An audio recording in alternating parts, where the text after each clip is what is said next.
to 2010s Clash of Titans, which of course was like a reboot of the iconic 80s film Hamlin. Or the reboot was not so good, but Wrath of the Titans was even worse. This movie was horrible. I mean, you have Sam Worthington coming back, of course, coming off of hits like Avatar and all. Sam Worthington has. It's such a shame he has. He's always been having some sort of questionable film choices. So it's gonna be interesting to see how good Avatar 2 is gonna be when that gets released.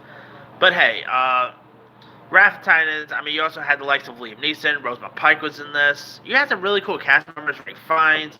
But sad to say, the movie just did not do all that well, and it was horrible, boring as heck. I mean, yeah, it did not do well either. It was a flop too. So yeah. Anyway, now in now in 2012, for some reason they decided to give us not one but two Snow White movies. Of course, we had one with Kristen Stewart, which was not all that great. But before that, there was Mirror Mirror. Now, this film starred Lily Collins as Snow White, with Julia Roberts as the evil queen. You also have the infamous Armie Hammer now playing the prince. Years before he went to cannibalism and stuff like that. But anyway, Mirror Mirror is much better than I had any intention to think. I mean, I might prefer Mirror Mirror over Snow White and the Huntsman. Mirror Mirror was so good. Lily, almost said James. Lily Collins, of course, she's on Emily in Paris now. She is really good as the role Snow White. Julia Roberts is so menacing as the villain here. It's a really good show, film if you guys haven't seen it. Sadly, did not do so well there, but now of course we do got a new Snow White remake also in the works with Rachel Zegler playing the role, Gal Gadot playing the evil queen. So curious to see how that's gonna shape up.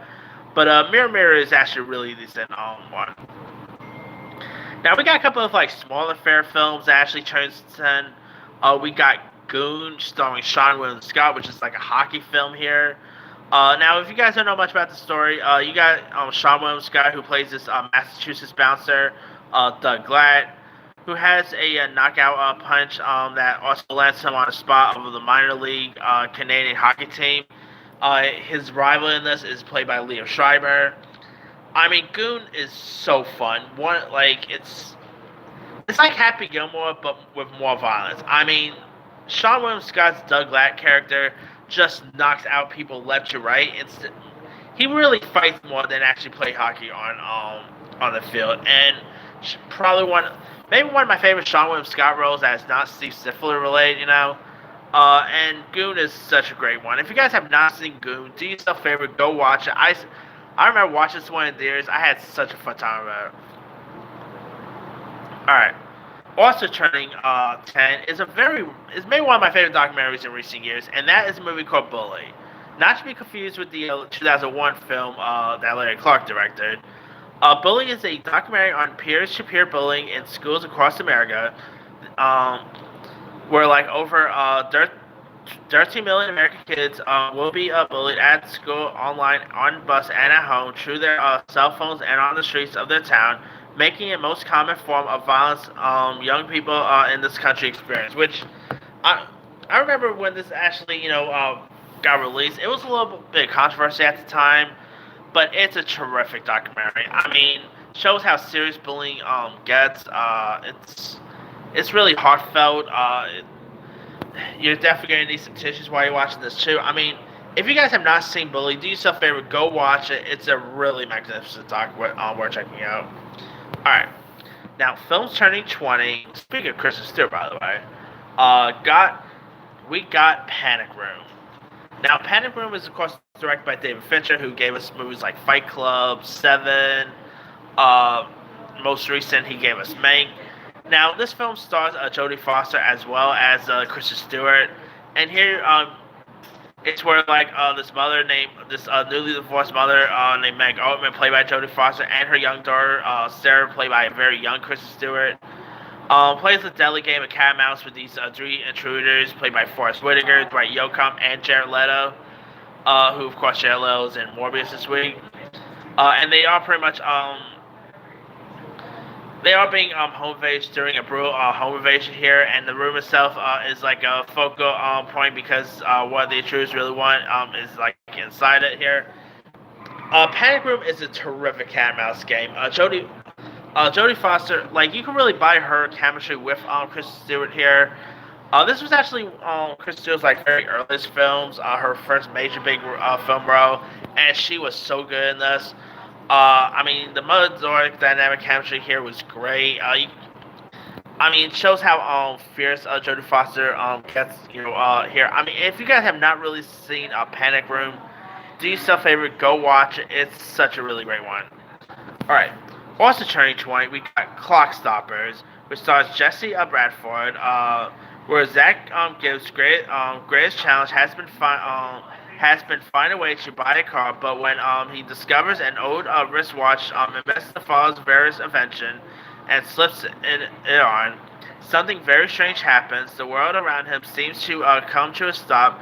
Everything and everybody frozen in time. Zach quickly learns how to manipulate the device, and he and his quick-witted and beautiful friend Vanessa start to have some real fun. Now, Jesse Bradford, I thought he was really cool in this. You had some other cool cast members. It's a really fun family sci-fi film.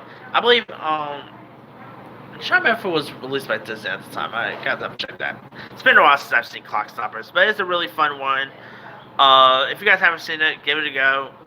All right, we also got also turning 20. We got Death to Smoochy, which stars the late great Robert Williams, who and tells the story of Rainbow Randolph, played by Robert Williams, who is this corrupt customer star of a popular children's TV show, who is fired over bribery scandal and replaced by squeaky clean Smoochy, played by Edward Norton, who's this puffy Frisusa rhinoceros. And of course, you also got Catherine Keener was in this. Dutch Smoochy it's more of a guilty pleasure. Not really Robin Williams' best work or anything, but Robin is obviously hilarious in this. It is like a dark comedy here. It is a really crazy film if you've never seen it. And of course, Catherine Keener was great. I mean, not a bad little film here. Also turning 20, we got The Rookie, which is a baseball film starring Dennis Quaid, who plays the role of Jim Morris, who has never really made it out of the minor league before a shoulder injury ended his pitching career 12 years ago, and he is now married with children, and he's like a chemistry teacher and a baseball coach in Texas, and he makes a deal with him. If they win the district championship, Jim will try out with a major league organization. I mean, it's a really cool inspiration-based baseball flick. It is actually a Disney sports movie, so there's that. Dennis Quaid was great. I mean, I always do love a good sports film. It's weird. I'm not really into sports in general, but I do love a good sport film. And The Rookie is one the coolest one there is. Dennis Quaid, he does these like sport-based movies pretty well, and he is really terrific here. Not a bad sport movie, in my opinion. But that's pretty much it there.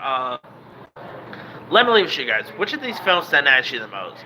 Believe it or not, the 10-year one is actually not going to be the big one. It's actually going to be Goon. That's maybe my favorite film out of that list.